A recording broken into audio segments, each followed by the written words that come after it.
Salam alaikum wa rahmatullahi ta'ala wa barakatuh. Bonjour cher ami. Permettez-moi aujourd'hui de continuer sur la présentation de la quatrième thématique sur les deux volets, le montage des bases de données et le web mapping. Donc nous avons commencé dans la première présentation une introduction sur les bases de données. Je vous rappelle les objectifs qu'on a tracés pour la quatrième thématique. C'était une introduction aux bases de données. Le deuxième, aujourd'hui, on va voir un petit peu comment faire un modèle conceptuel de données en se basant sur la méthode Meurice. On va essayer de détailler les méthodes Meurice. La prochaine présentation, on va détailler le langage de requêtage SQL et on va programmer une séance pour découvrir les bases de données spatiales et les cartouches spatiales. Après, on passe au web mapping. Aujourd'hui, comme j'ai dit, donc on va voir la méthode Meurice. Donc j'ai préparé une présentation qui autour des quelques notions de la méthode Meurice. Mais avant de passer à la méthode Meurice, donc quand même j'ai ajouté quelques slides sur la conception des bases de données et l'utilité de mettre en place des bases de données. Donc, comme on a dit l'autre fois, la base de données c'est quoi? C'est un entrepôt de données qui essaye de sauvegarder, regrouper et stocker plusieurs types de données d'une organisation. Mais pour créer cette base de données, donc la création de la base de données, c'est pas facile. Donc, il nécessite un ensemble de compétences et un ensemble de techniques qu'on faut mettre en place pour faire une conception représentative de votre organisation. Donc, bien sûr, lorsque vous décidez de commencer à faire une conception de base de données, il faut passer par plusieurs étapes. Donc, la première étape, c'est quoi? C'est l'identification des besoins. Donc, c'est quoi l'identification des besoins? C'est tout simplement, c'est d'écouter le client, d'écouter le demandeur de cette base de données. Qu'est-ce qu'il veut? Qu'est-ce qu'il veut avoir avec cette base de données? Quelles sont les données qu'il veut l'intégrer et pourquoi il veut ajouter ces données dans cette base de données? Quel type de données? Quel format de données? Donc, un ensemble de questions qu'il faut poser pour comprendre l'utilité et l'objectif et le besoin demandé par cette organisation. Et bien sûr, généralement, l'identification des besoins, ça se fait en se basant sur plusieurs ateliers de travail, plusieurs réunions de présentation, plusieurs études, plusieurs visites, afin de essayer de comprendre le maximum l'existant et identifier des besoins exacts. Et à la base de ces besoins, donc on rédige un rapport qui est le rapport d'identification des besoins, sur laquelle on va se baser pour définir notre modèle de base de données. Donc, les définitions de modèle de base de données aussi, donc il y a plusieurs techniques qui peuvent l'utiliser. Il y a la technique Meurice qu'on va voir aujourd'hui, mais il y a aussi d'autres techniques telles que la technique objet ou d'autres. Après, donc on passe à l'identification de notre système de base de données.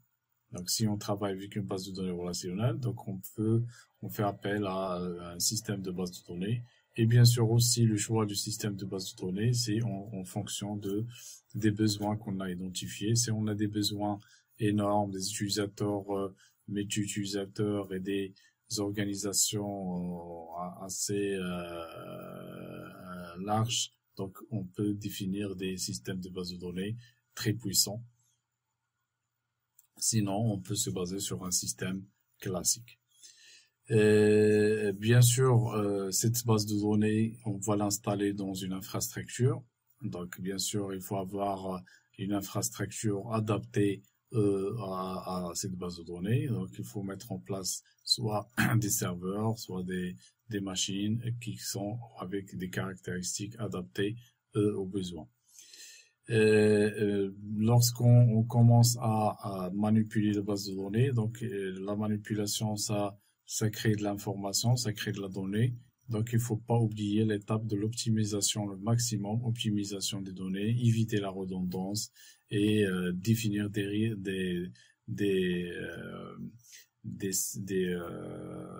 un calendrier de vérification et d'optimisation de la base de données.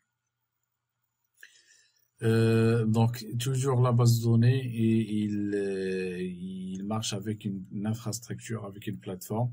Donc lorsque vous faites des mises à jour à la base de données, il faut faire aussi des mises à jour aux différents services qui sont installés au niveau de cette plateforme. Donc il faut faire un suivi régulier de votre base de données, les versions de votre base de données, la taille, le backup, l'ensemble des informations avec, bien sûr, l'état de la base de données. Donc, il faut toujours vérifier les événements de votre base de données ainsi que votre plateforme.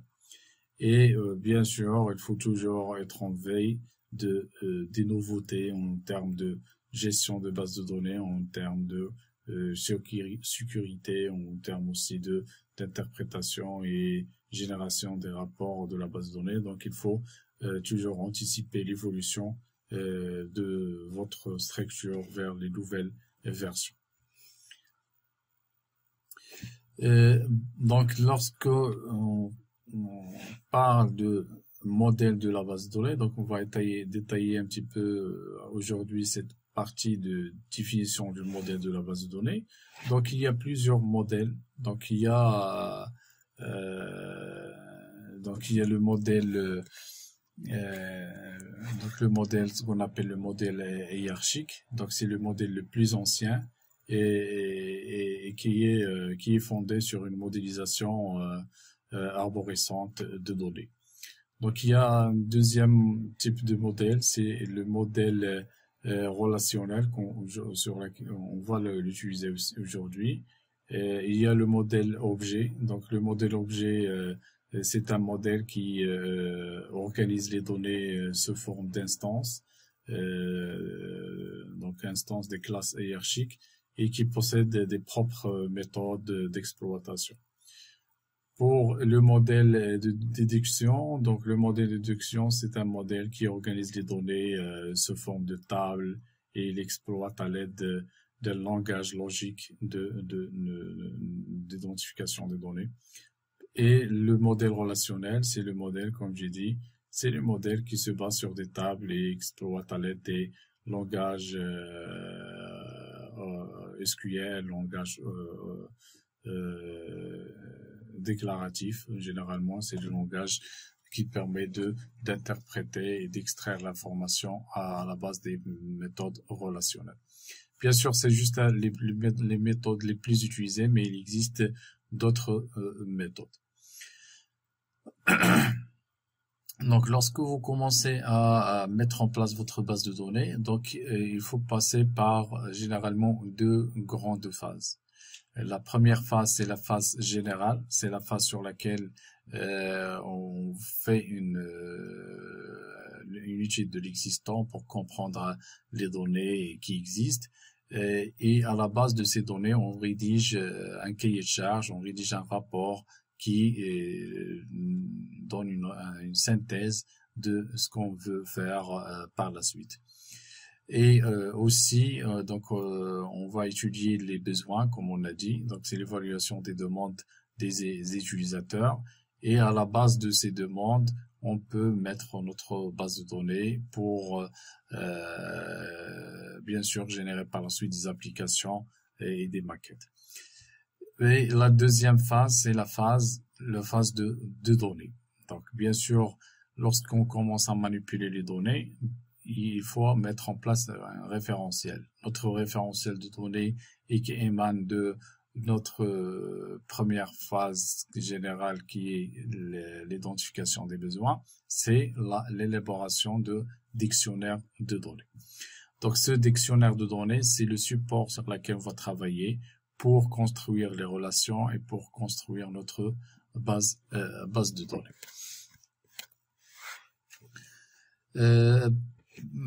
Maintenant, pour la partie phase de données, donc il y a plusieurs, bien sûr, comme j'ai dit tout à l'heure, la conception des bases de données donc n'est pas évident, donc car il faut réfléchir à l'ensemble de l'organisation que vous voulez mettre, dans laquelle vous voulez mettre en place cette base de données, et bien spécifiquement la partie conception.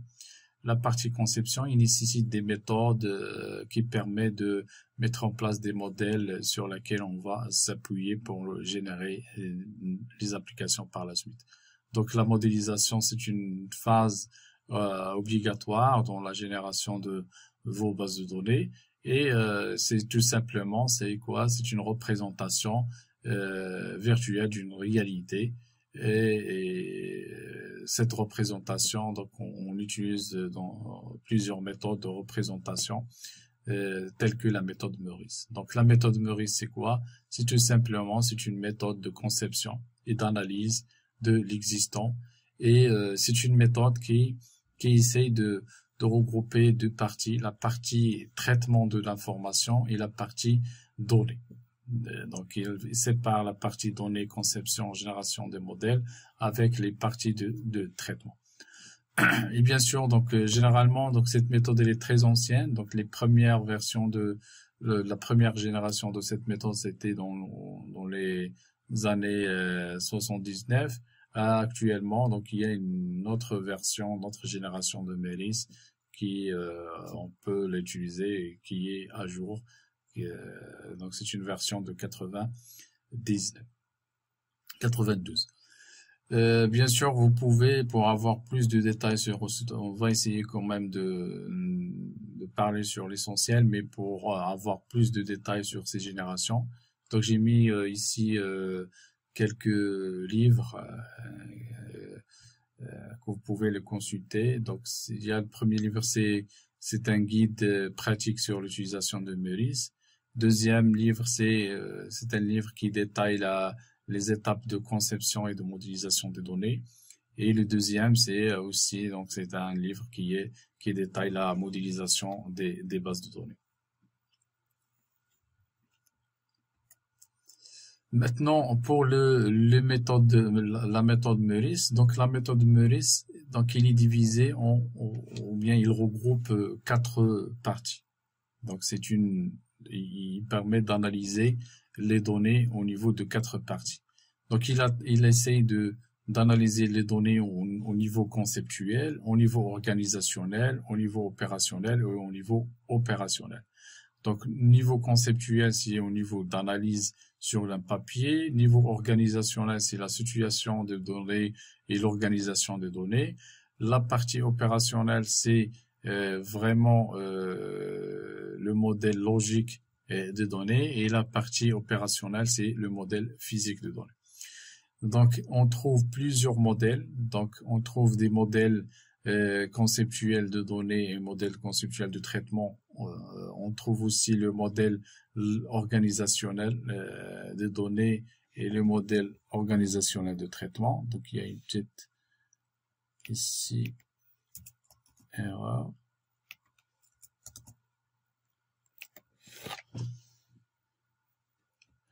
Et il y a le modèle logique de données et le modèle physique de données. Donc bien sûr, pour mettre en place cette méthode, schématiser cette méthode Meurice, donc il y a plusieurs logiciels que vous pouvez l'utiliser. Donc il y a des logiciels payants et des logiciels gratuits. Généralement, moi, j'utilise les 2 premiers logiciels. J'utilise Power AMC et Visio. Mais vous pouvez aussi, donc le principe c'est le même, c'est de schématiser ces modèles qu'on a vu ici pour avoir plus de... le logiciel c'est le même, donc c'est les mêmes principes. Donc, on commence par le premier élément qu'il faut avoir, c'est le dictionnaire de données. Donc, c'est quoi le dictionnaire de données? Donc, on a dit que c'est un support sur lequel on va commencer à mettre en place notre base de données. Donc, c'est un tableau, en fait, qui présente les données qu'on a recueillies, identifiées.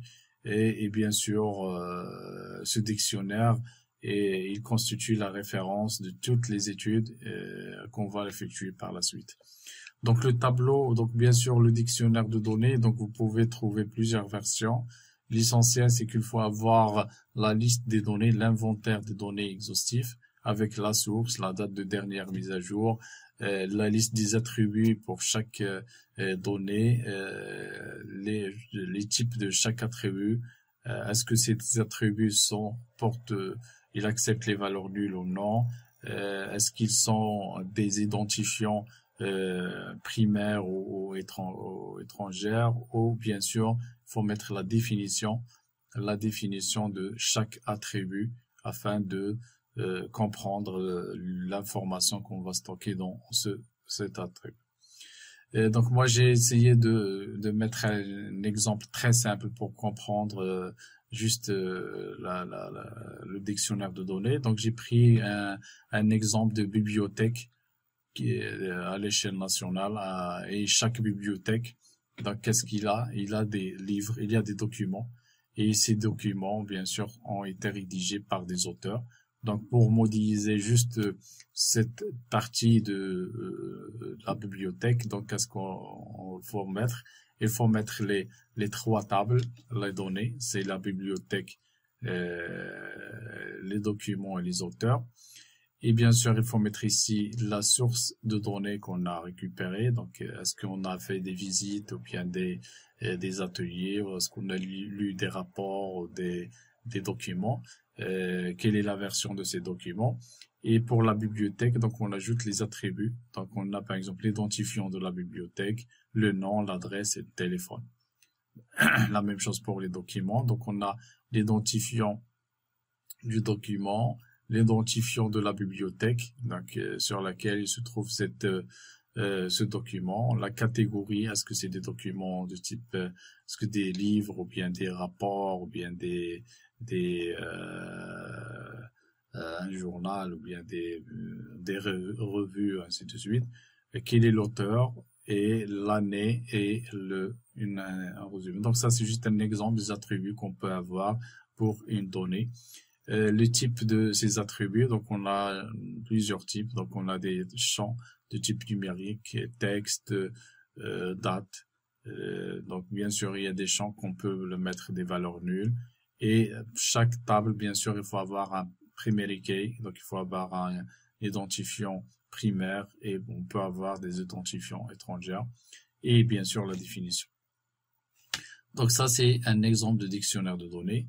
Maintenant, bien sûr, ça c'est un rapport, c'est un document, mais en réalité, si on schématise chaque table, donc on va avoir la liste des tables. Donc par exemple, la bibliothèque, c'est quoi? C'est un tableau où on trouve les champs, l'identifiant, le nom, l'adresse et le téléphone. Donc cette table, comment il est structuré au niveau de ces dictionnaires. Donc on trouve ici le nom de la table. Ici, les attributs, ce format des colonnes.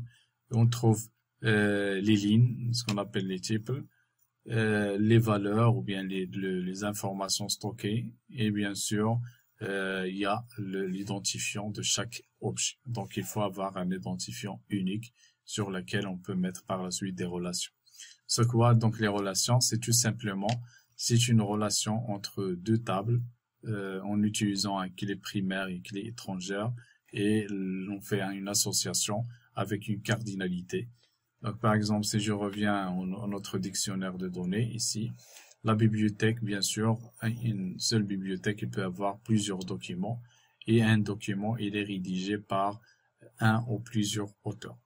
Donc, j'ai une cardinalité 1 à plusieurs et ou bien aussi, on peut mettre une association plusieurs à plusieurs. Par exemple, ce document-là, on peut l'avoir à la bibliothèque de Casa comme on peut l'avoir à la bibliothèque de Rabat. Donc, il y a une association entre les documents, plusieurs à plusieurs. Par contre, un document, il est rédigé par plusieurs, ou plusieurs auteurs, mais on peut pas avoir 0 auteur. Et bien sûr, la bibliothèque, ils peuvent pas avoir 0 document. Donc, pour le modèle conceptuel, c'est tout simplement le schéma qui représente les tables avec les différentes informations, associations, avec les identifiants qu'on va le mettre avec les champs. Donc, par exemple, moi, j'utilise ici, comme j'ai dit, PowerMC. Donc, il est disponible sur Internet. Donc, c'est un logiciel qui est développé par Seabase et que vous pouvez l'utiliser. Donc, il est très riche. Donc, vous pouvez trouver les différents ici, différents outils de création. Donc, vous avez ici, si vous voulez schématiser des processus métiers, des diagrammes. Si vous voulez schématiser ici des données conceptuelles, des diagrammes de traitement ou bien des diagrammes d'organisation. Et bien sûr, il faut noter qu'il y a des logiciels de conception qu'on peut, sur laquelle on peut générer directement la conception physique. Et bien sûr, il y a d'autres que vous pouvez les schématiser. Vous pouvez passer manuellement à la création de votre conception physique.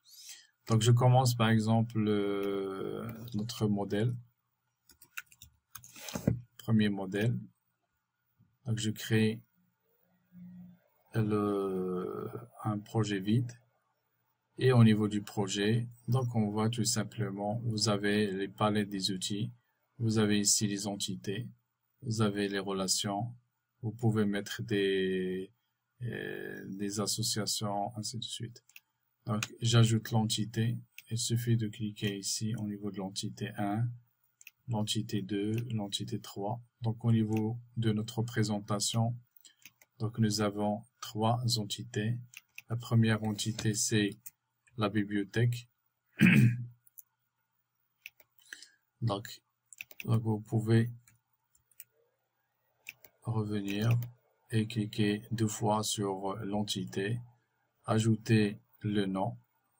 Bien sûr, comme vous voyez ici, physiquement, donc il va le mettre en majuscule pour éviter tout ce qui est accent ou des caractères spéciaux. Pour les attributs, donc j'ai un attribut de type ID bibliothèque. Donc il faut suivre votre dictionnaire de données. Et c'est ça l'utilité de dictionnaire, parce que on va suivre notre dictionnaire. J'ajoute le nom.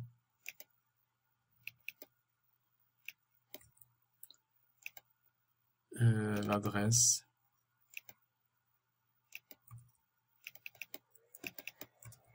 Et le téléphone.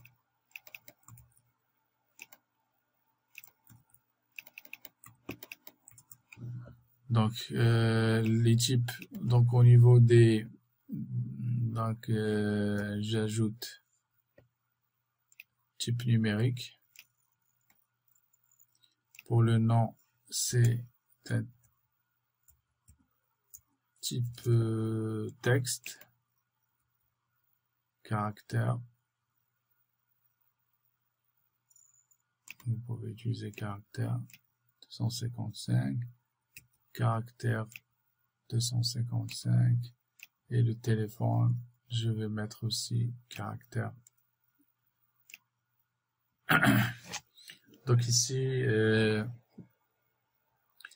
pour les identifiants principaux, notre identifiant principal, c'est quoi? C'est l'ID.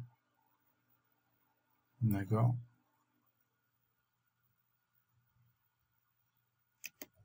Et voilà, donc comme vous voyez ici, donc vous avez le nom de la table, l'identifiant principal qui est numérique et les autres champs.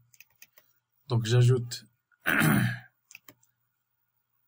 la deuxième table avec clé. J'ai ici l'identifiant. Donc j'ai ici l'identifiant. J'ai ID biblio, l'identifiant de la bibliothèque.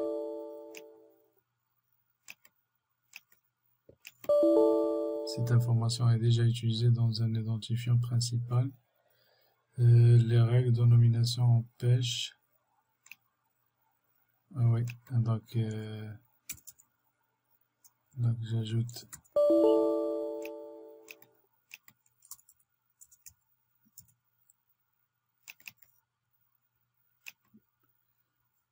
et quoi d'autre, donc c'est catégorie.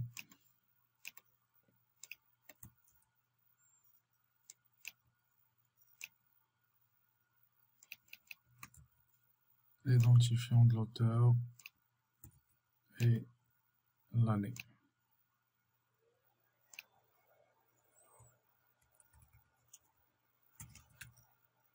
Et résumé. Donc ici c'est numérique. L'identifiant de bibliothèque il est numérique. Catégorie c'est caractère. Identifiant d'auteur il est numérique. Et l'année c'est date. Résumé.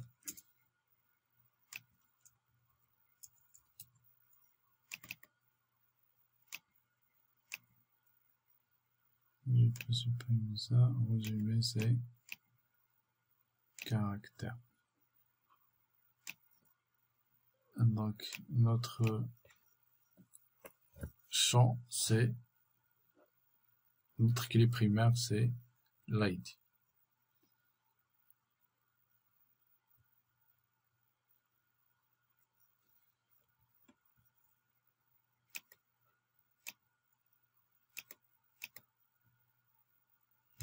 D'accord.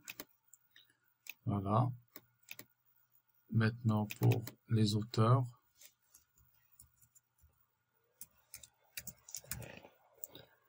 Les auteurs, nous avons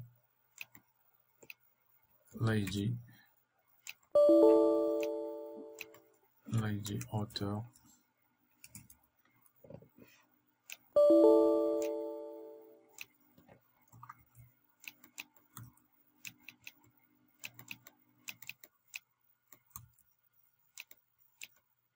L'ID auteur, ici, nom de l'auteur, téléphone.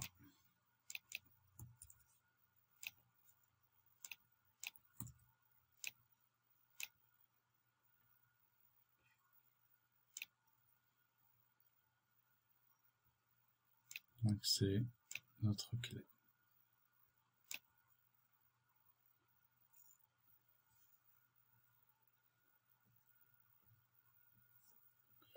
Pour revenir par la suite sur ces champs. Voilà. Donc maintenant pour les relations. Donc nous avons ici les relations.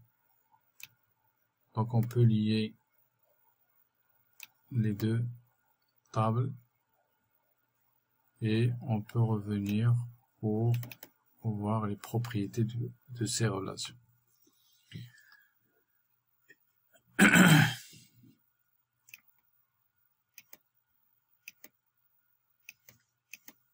Donc nous avons ici la cardinalité. Donc pour la première relation. Donc nous avons la cardinalité plusieurs à plusieurs. Ici.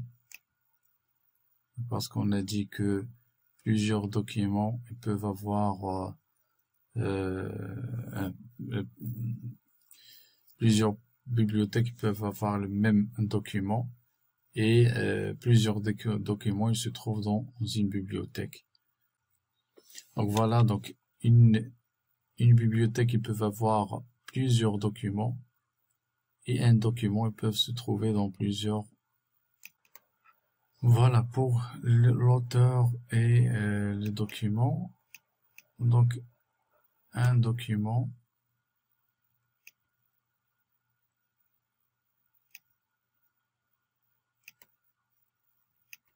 Un document est lié à plusieurs auteurs. Donc, un document, un document est lié à un ou plusieurs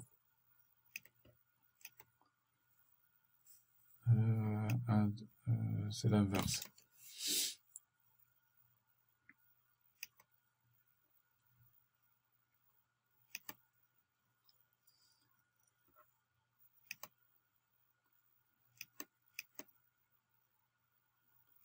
Donc un document est lié à un plusieurs. Et vous pouvez ajouter ici le nom de la relation. Donc c'est relation entre document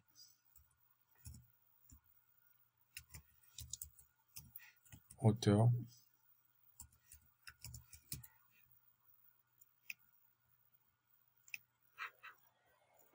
ici c'est la relation entre bibliothèque document. Et bien sûr aussi, donc il faut noter que si vous avez une cardinalité plusieurs à plusieurs, donc généralement, donc il faut mettre ici une table d'association qui regroupe ces données.